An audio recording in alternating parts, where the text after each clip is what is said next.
Hi, everyone. Welcome to A New View. I'm Shira, and I'm here with Kim, Lee, and Juji. We are four friends, speakers, and professionals from different cultures, backgrounds, and age groups coming together to offer healing and inspiration. Today, we're going to talk about something that's very near and dear to my heart because I happen to have written a children's song about it. But a lot of adults came up to me. I remember when it first aired on the kids show, and they were like, did you write that for my husband? Or did you write that for my mother-in-law? The topic is, it's not what you say, it's how you say it.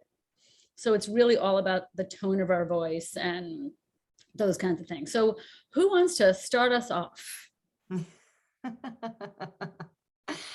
I feel like I want to start because this recently came up for me with a client that I have. And we were talking about how she was having a lot of difficulty communicating with her grandmother. She recently moved into the apartment below her grandmother. And so her grandmother kept expecting her to do a lot of the chores around the house. And she was like, this isn't what I signed up for. This isn't what I expected. She's always interrupting me.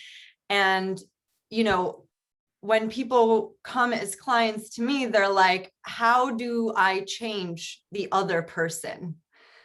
And I was like, first of all, you can't.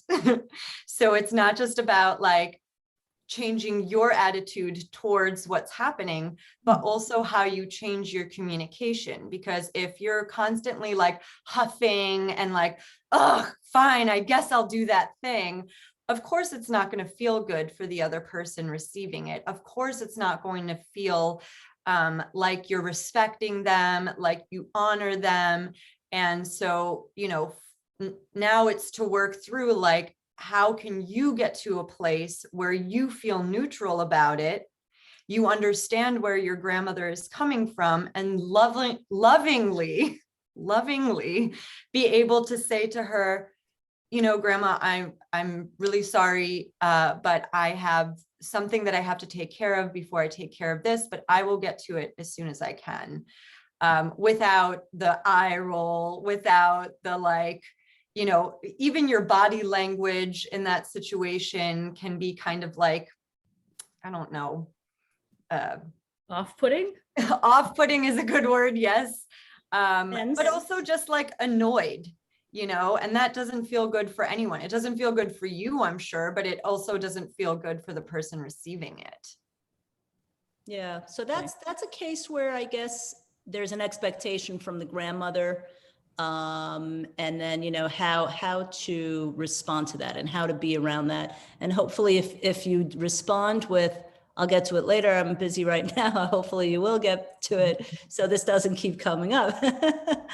But yeah, and I feel like in certain situations, like of saying things, absolutely, like you said, body language is a big part of it, the tone of your voice, even the volume of your voice.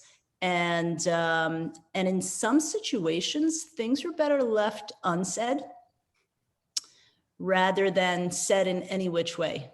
Because I feel like also a lot of times people, even though they are trying their best and they have their best intentions at hand, they may want to offer some kind of a lesson, or they want to tell you what to do because this is something they've done before, so just do it, kind of a thing. And these are times where I feel like, you know, and if you're not a professional at this, or if you're not a therapist, or if you're not, you know, kind of maybe leave it out.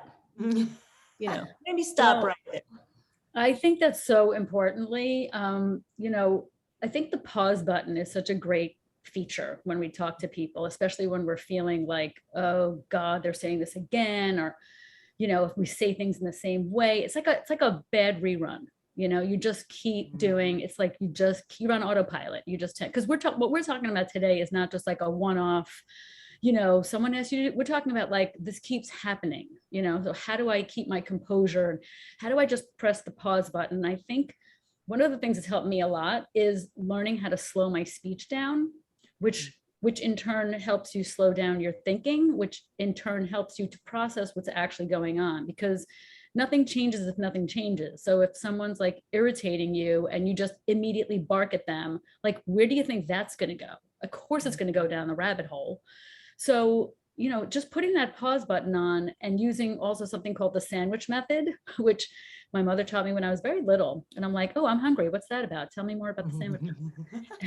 It's more about the, you know, yes, I understand, blah, blah, blah, blah. And then you sort of give the, but I can't do it right now. Or, you know, it really bothers me. You know, can I be honest? It really bothers me when this happens. And then you end it with the positive. So like you're sandwiching the bad news or the bad feedback or the negative feedback or the feedback people don't really want to hear amongst the, you know, the buffers.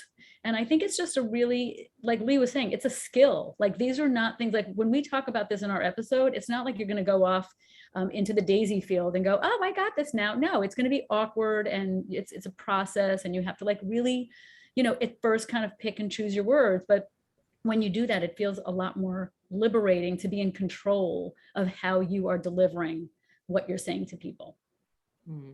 Yeah. I also feel like eye contact is really important. Like we were talking about body language earlier, but you know, people always want to feel like they're being heard. And nothing feels more like being brushed off or being unheard as like, you know, you don't even look up from what you're doing when you're responding to that person. And then they're like, hello, can I get in there? Like, what's going on with you? You know? And so like the pause button in the sense of like, okay, something, I don't necessarily have to say all of the like annoyed things that I'm thinking about, but also to like, you know, pause and like look at the person and be like, I will get to that when I can, instead of being like, yeah, whatever, I'll get to that when I can, you know, kind of thing. It's like, it makes all the difference, I feel. Tell that to a teenager. Absolutely. I feel like just in general, you can't really take what teenagers do too much personally, because like, there will be no teenager bashing in this conversation because we were all there and we know. So, no, just throwing well, that you out. know, usually you mentioned just to offset what you just said. There's been so many times I'm on my phone and Mike, my husband, is trying to, you know, he's just talking to me, but I'm on my phone and I'm one of those people that I just need to like finish what I'm doing before I can focus on some, like I can shift my focus.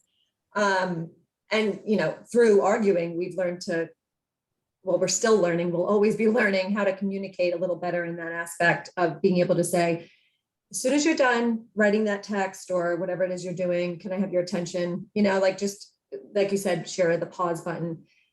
It's interesting because you have like people on both sides of it, people who are getting spoken to in a way that's making them feel bad or negative in some way.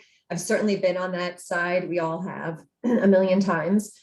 And I'm very sensitive to it. It feels very, I definitely have a sensitivity to that. I think more than some people.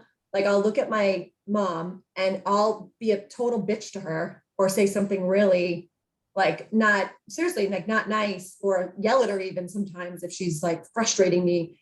And it just comes out completely wrong. And she's just like, like doesn't bother her, like doesn't even, yeah. And then I'll go back and apologize. And she's like, like almost like she didn't even notice. And my dad is the same way. I watch his wife sometimes speak to him in a derogatory way. And my dad is just like, it's like, it doesn't even land, where I'm like, oh my God, I can't believe it. You know, and so, you know, so I can tell maybe I'm a little more sensitive to that, just as the way people talk to me. So in turn, I feel like most of my life, I've been very cognizant and aware of how I speak to people. And I'm not perfect. Don't get me wrong. I do have a bitchy side, believe it or not. We all do. But I feel very aware of how I speak to people, and I try to speak to them with the most kindness. I don't ever want someone to experience the pain that I've felt on the other side of being given an attitude or being passive aggressive or saying something that's criticism.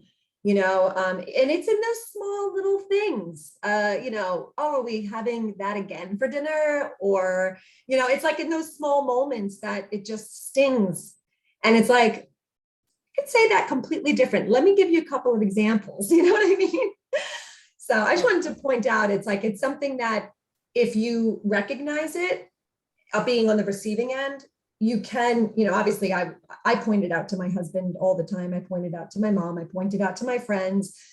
Sometimes it takes me a day or two to try to really, I just need to process it. And then I'll be like, oh, that's what bothered me about that, and then I'll tell them.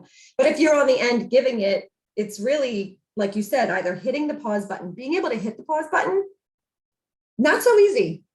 Especially if you're in a moment where you're feeling frustrated, it's not easy. But if you just have that overall awareness that that's a possibility, that's a good start, Yeah, it's a practice, I think, like most of things in life that we want to improve upon. And it's funny, we're talking mostly about things that are ongoing, Shira, like you said, like these are things that are always ongoing, and we need to kind of stop and think about it and maybe do it differently. But there are many cases that are not so ongoing. If you're out in public, right? If you're in a restaurant and your dish is totally screwed up, or it didn't come out the way you wanted or asked for, there's a way to approach that. And, for some people, and I've been with some people who, and I may have even done this before, like, oh, this steak is not good, or whatever. I don't know. Maybe I've done that when I was much younger, but there is a way to handle, service people as well. They're just there to serve us and to do their job. And it's one thing if they're being nasty and aggressive and whatnot, but in general, it's like, treat them with kindness, point out what is wrong. And generally they do the right thing. They usually always do the right thing. And I think it's the way that we come across. And if we come across nasty, I think we get that back. It's going to be mirrored right back to us. Good point. So well, I was a waitress for a long time, and being on that receiving end, maybe that's where some of my sensitivity comes from. But I was, over time, I was able to really say to myself, if someone really gave me an attitude about something being cold or not cooked enough or whatever, and it just really came across mean and nasty, I would go in the kitchen and talk to the other waitresses, and they would remind me. And that's another big key, is like, you have a tribe, you have friends. It's important to talk this through with people to get support in any way, shape, or form. But I just remember we would all be like, that person's clearly having a bad day and they're taking it out on you. And it's not personal, just to remind yourself of that, or they would remind me of that, because it's hard not to take it personally sometimes. Right. Or that's how they're conditioned. They feel entitled. They go out, they expect you to be like serving them hand and foot, but no matter how they come across. And, and it's not right. It's not right. You really could be hurting somebody's feelings. And I think we just need to be more gentle about these kind of situations. And then again, you could also be making somebody's day. You go to a Starbucks and you could just say hello to the person and how are you? And it's these things that can really turn around somebody's day. Someone cared, someone looked me in the eye, somebody asked me how I'm doing today. Like, was this the first time that person was asked how they're doing today? Yeah, I feel like what you said earlier, coupled with Lee, like the way that we communicate criticism. I think we did an episode about giving constructive feedback and how that can actually be like a gift that you give to somebody. But like, again, that feedback is not going to have an opportunity to like penetrate if all the person is hearing is your tone of voice, your facial expression, like, like scowling at you. Like Lee said, you can give feedback about your food without, getting fresh with the staff, because you actually know that it isn't that person's fault, and it isn't even really the chef's fault. Like, there's so many factors that go into getting your food at a restaurant, and that's just one example of how how you can sort of like flip that behavior, whether you're in public or with a loved one. Yeah, you know, Juji, when I remember back when we were taking coaching lessons for like our motivational talks and stuff, and when we were doing that, as well as like me training for my TED Talk, the biggest thing I learned was about the whole, like you were talking about eye contact before and connecting to the person, and the person, you know, wanting to feel heard and you know, you being attentive. I learned back then that like over 95 something percent of how you communicate effectively is through gestures and your tone of voice, and that your words is like nothing but like 5% of it. Like most of it is physical and the tone. And that really reminded me of when I was in acting school, and she had this actress get up and just tell this story in like 3 different ways. And, you know, one time she told the story and she was like really sad and crying and whatever. And then another time she told the story and she was like talking about it with such enthusiasm and excitement and whatever. And then the third time, I think she was angry. And then she did the same thing with the words, I love you, like where, you know, one second she was like angry saying it. The next second she was like so heartfelt and sweet and, you know, about it. And it's the words really they're just words. They don't mean anything. It's how you say it is everything. Well, it's so funny because I was actually going to use examples. And so in the children's show that I was working on, I literally had to write a song called It's Not What You Say, It's How You Say It. Like that's the title of the song. And a few of the examples were like, if someone, you know, if you offend somebody, you can go, sorry, you know, sorry, or you can go, sorry, right? Just right there, like the difference between those two things. Or if you say, you know, if someone's like calling you to dinner, or like we need to go, it's like, all right, I'm coming. Or you can go, be right there, right? Just those little examples are so pivotal. But to Kim's point before, which I find fascinating, is that people are sometimes brought up in an environment that's all they hear. They just hear bad intonation and rudeness. And it's just like, that's why it goes over people's heads sometimes, which blows my mind. Because sometimes I'll snap and I'll be like, I'm really sorry I said it like that. And they're like, what are you talking about? And I'm like, what? Like, that was so not okay that I did that. And they're just like, yeah, no big deal. So look, there's 8 billion people. How many are we now? 7.5 billion people on the planet. And people just hear things differently. Our responsibility is to, if we transgress, right, we have to clean it up, right? And there are ways to do that. And so it's all about staying in your lane, but also bringing up to people if they have said something. And, you know, I've been called like sensitive also. Oh, you're so sensitive. You're so touchy, like can't say anything to you. And I'm like, nope, that's actually not true. And, you know, it's like we all grew up in different environments with different surroundings and different upbringings. And of course, there's different levels of sensitivity that we have. Some of us have much thicker skin than others. And, you know, and that's something that is a welcome thing to have in certain situations. Just like when you were talking about your mom, like you said something maybe in a nasty tone and she was like, whatever, you know, like, how great would it be to live like that? Like just really not to give a shit when somebody speaks to you in a more aggressive way.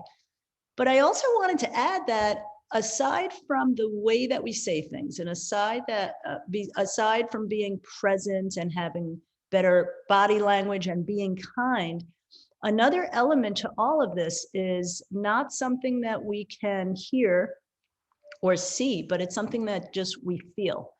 And this is our energy. And I know that we did an episode on that as well. And our energy and the energy we either bring into the room or into a conversation, I think has so much to do also with the way that things are taken. You know, you could just be feeling so amazing and peaceful and calm and full of love. And it almost doesn't matter what situation you walk into, it will be okay. And it will be dealt with in a really great way, I think, that you feel like almost anything can be resolved. But if you are not in a good energetic state, you know, I feel like it can go yucky. You know, Lee, I love that because, oh, Sorry, Sharon, did you want to say something? Bad joke, go ahead. About yucky? Yeah, No, I just wanted to piggyback on that. You're planting a seed with me because this is such a timely conversation because I'm in the middle of a situation right now where I had hired somebody that I know very well to do some work for me in my TV film world. And I really, I'm overwhelmed right now. And I just needed this person to come on board for 10 hours and just make less work for me. And the job was done so poorly that they've probably made about 10 more hours of work for me to clean it up. Oh. And I mean, the pause button, I'm taking like 2 weeks because I'm really taking a step back to formulate, okay, how do I be a mentor and teach this person at the same time, not just, when I first saw what sort of was done, I was livid. I was so angry. I just wanted to call right then and there and just be like, what the fuck? But I'm taking my time actually with this because I want to make sure that, I say it in a very kind way, loving way, mentor way. And I really wanted to help her, as well. So anyway, point being is this is like the perfect time because it's like, I'm like, okay, I'm pressing pause right now. So I'm doing that and that's helping. And I also know that I want to come across with kindness because I think that's super important always, no matter what. So it's just reminding me to really practice that. Kim, just send her this episode.